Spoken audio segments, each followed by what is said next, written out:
ఈరోజు విశాఖలో మంత్రి నారా లోకేష్ పర్యటిస్తారు. తొలుత Sify AI edge data centre, అలాగే కేబుల్ ల్యాండింగ్ స్టేషన్లు శంకుస్థాపన చేయనున్నారు. తర్వాత మహిళల ప్రపంచ కప్లో భాగంగా ఇండియా ఆస్ట్రేలియా మధ్య జరగబోయే మ్యాచ్ తిలకించనున్నారు. ఈ సందర్భంగా స్టేడియంలో మిథాలీ స్టాండ్, రావికల్పన గేట్లను మంత్రి లోకేష్ ప్రారంభించనున్నారు.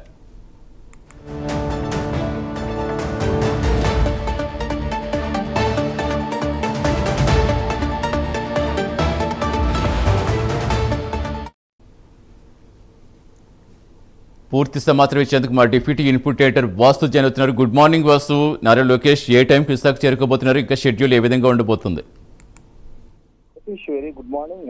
మరి కాసేపట్లో నారా లోకేష్ విశాఖ విమానాశ్రయానికి చేరుకుంటారు.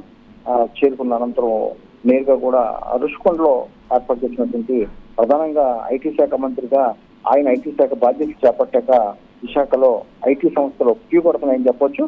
అందులో భాగంగానే ఇవాళ కూడా ఆయన దాని గురించి డిస్కస్ చేసేందుకే మొత్తం విశాఖ వస్తున్నారు.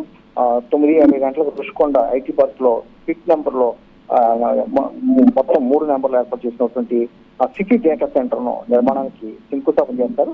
అనంతరం మధ్యాహ్నం 12 గంటలకు అక్కడ నుంచి కలెక్టరేట్ వెళ్తారు. కలెక్టరేట్ కి 1 గంట అనంతరం కలెక్టరేట్ లో అక్కడ అధికారులతో సమీక్ష అనంతరం అంటే మొత్తం ఎవరెవరికి ఎటువంటి భూములు కేటాయిస్తున్నారు దీని మీద సమీక్షించే అవకాశం ఉంది. ఎందుకంటే మొత్తం చాలా సంస్థలు కూడా స్వీకరించే అవకాశం ఉంది.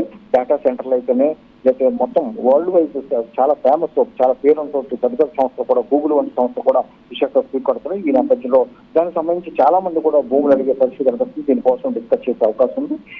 12 గంటల నుంచి 1 గంట అక్కడ నుంచి 1 గంటకు బయలుదేరి పార్టీ ఆఫీస్కి వచ్చి కాసేపు రెస్ట్ తీసుకుని అక్కడ నుంచి 2:30కి బిఎం పాలెంలో ఉన్నటువంటి క్రికెట్ స్టేడియానికి వెళ్లి భారత్ ఆస్ట్రేలియా మహిళా జట్టు మధ్య జరుగుతున్నటువంటి వన్డే మ్యాచ్ ను స్వయంగా గెలిపిస్తారు. ఈ మ్యాచ్ రాత్రి 11 గంటలకు కూడా కొనసాగుతుంది. మొత్తం పూర్తిగా గెలిపించిన అనంతరం కూడా ఆయన 11 గంటలకు స్టేడియం నుంచి బయలుదేరి విశాఖ విమానాశ్రయం చేరుకుని 11:40కి బయలుదేరి విజయవాడ వెళ్తారు.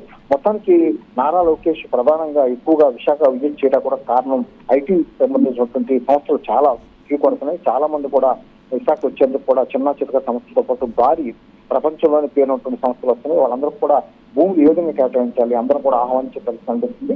ఇందులో భాగంగానే లోకేష్ వాళ్ళు ఇక్కడ రాబోతున్నారు. ఈ కార్యక్రమం అంతా కూడా తిరిగి విజయవాడ బయలుదేరి వెళ్తారు. Satish. Right, thank you Vasu.